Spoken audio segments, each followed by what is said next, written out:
As you've already mentioned several times, South Koreans elected their new president to lead the country for the next 5 years. The People Power Party candidate Yoon Suk-yeol claimed victory, shifting the country's current liberal government to a conservative one. So what has swayed the hearts of Korean voters and led to the shift? And what changes can we expect from the new administration? For this, we're joined by Song Se-ryun, professor of law at Kyung Hee University via Skype. Good morning, Professor. Thank you for joining us. Good morning. My pleasure. So what a big day. The People Power Party's Yoon Suk-yeol will lead the country for the next 5 years from this May. So for starters, Professor, can you explain to us, though it was a very tight race, what factors do you think brought about this change, not only in terms of the administration, but also to the political landscape from the liberal to conservative? Well, the result shows that the current administration did not meet the expectation of the people, especially after they gave them an overwhelming majority in the National Assembly. I think that we can point to economic policies and especially real estate issues that has blown over to some high-profile scandals. I think that the initial success of the coronavirus handling has kind of deteriorated, and the North Korea relations, it did not go any better. And those kind of mishandled implementations, I think, made people to conclude that, well, 5 years is enough so that they would long for regime change. Now, because this is a very tight race, that means that the sentiment to change and sentiment to not to change has been neck and neck. I think that there were some small factors that kind of tipped it over to the regime change. And this was a close race, and it could have gone different ways as well.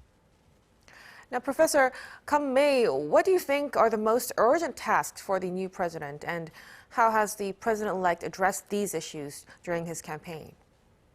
First off, because the presidential campaign was very negative and unfortunately very decisive, I think the first order of business for the president is to heal the wounds that opened up during the campaign period.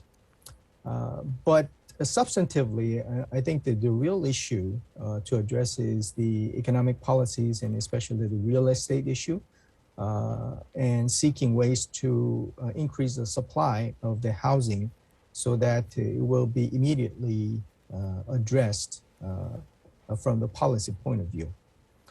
And there are other issues that also needs close monitoring, especially the coronavirus issues. Although there are some expectation that this pandemic is peaking and we are going over to the endemic stage, but there's no telling that there won't be any variations and any worsening of the situation that has happened before. So any global issues relating to public health, coronavirus situation, I think it still needs a close monitoring. But again, it's always been economic policy, and it's the kind of economy dummy kind of situation. So I think that would be the first order of business. So restoring the economy. But Professor, during the Moon Jae-in administration, President Moon's party, which is the Democratic Party of Korea, had the majority of seats in the National Assembly, allowing the ruling party to legislate the president's policies a bit more easily. But with the upcoming shift, given that the current lawmakers have 2 more years in their posts, the PPP will now become the ruling party, and that means opposition party lawmakers will now become the majority. In Korean, we call this a 여소야대 situation. So how do you think this could affect the start of the new administration? For that precise reason, Yoon administration has to reach out to the soon-to-be opposition party to cooperate. If not, he can start his presidency in a sort of a lame duck kind of capacity, only to resort to executive orders. In its infinite wisdom, I guess, the voters seem to be saying that there is no outright crushing victory for anybody, so get along well. I think that was the message very loud and clear. For the opposition side, they can't be an obstructionist to tarnish the new government because the majority position they have in the National Assembly comes with responsibilities. I think they will be equally blamed for any kind of national hardships simply because they have a majority. So for both parties, both sides, there's enough reason to cooperate, enough reason to bury the hatchet and work towards the same goal. So I expect and I hope that that will be the motive for a working relationship. Now, Professor, we just heard from our previous reports that you already had a phone conversation with President Biden. So what kind of relationship do you think Yoon will try and foster with the leaders of the U.S., China, and Japan? Based on what the candidate Yoon has been saying, and also the general tendencies of the Korean parties, conservative parties, particularly put emphasis on a good relationship with the United States. I think that it won't be any different this time. And the phone call with Joe Biden is simply a usual mode of business with foreign relationship with the United States. With the Japan relationship, Yoon Suk-yeol has said before that the Korea-Japan relationship should improve. However, he did also say that the past issue needs to be talked about, and the Japan probably holds a key issue, but I would expect that there would be more willingness to dialogue on both sides. I think the China relationship would be more tricky because Moon administration has held the strategy of kind of keeping the equal distance with China and the United States. But as I said before, probably Yoon administration will try to be closer to the U.S. That comes with a little bit of straining with the China relationship, or at least the possibility of it, especially because Yoon Suk-yeol, as a candidate, said that he would like to put more THAAD missile in the Korean Peninsula, which is going to be a pretty tense situation with China vehemently objecting to that kind of moves. So we'll see how he would follow up on his campaign pledges. But I think the intention is there to get along well with the neighbors.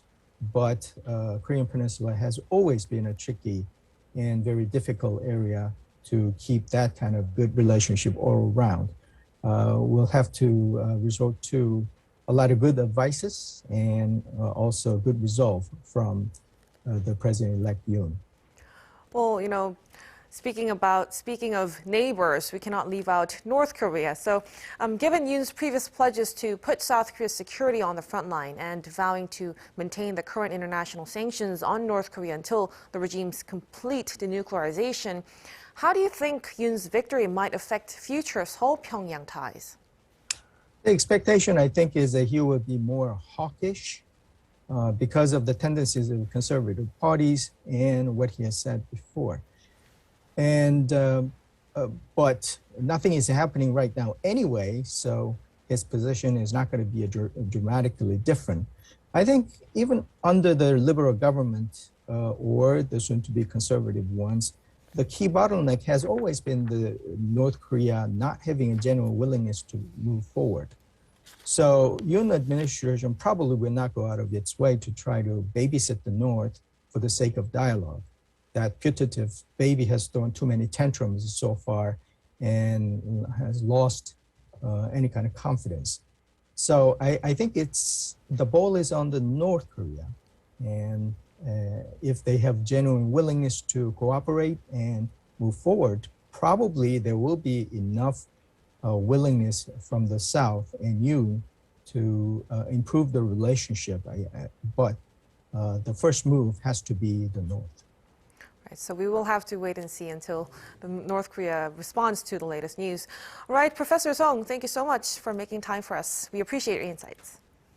My pleasure. Thank you.